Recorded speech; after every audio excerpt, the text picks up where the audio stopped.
How did you, I guess, get your first money in the door? How'd you sell them on this vision of a new type of housing? So I was still at the university. I had heard there was a board meeting that day, and I knew we had a couple of really rich board members.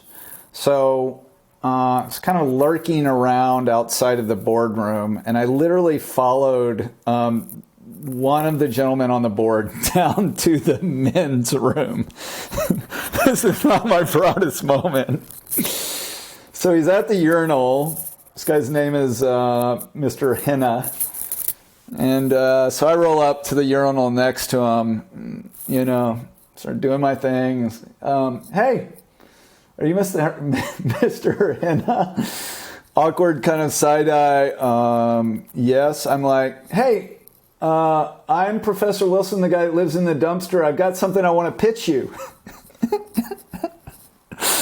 And he sort of finishes off and says, well, let me wash my hands and I'll give you a card.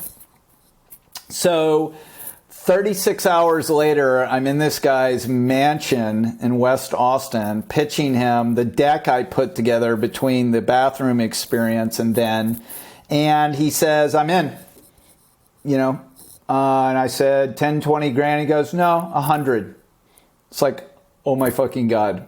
People will actually give me money to do this. So I'm not going to recommend to any of you,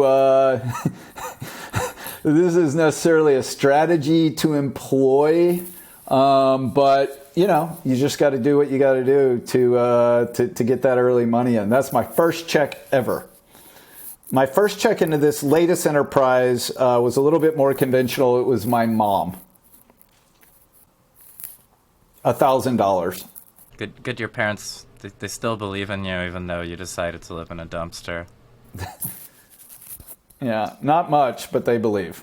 They believe $1,000 worth. So they have a safe. She's on the cap table. Mom's on the cap table.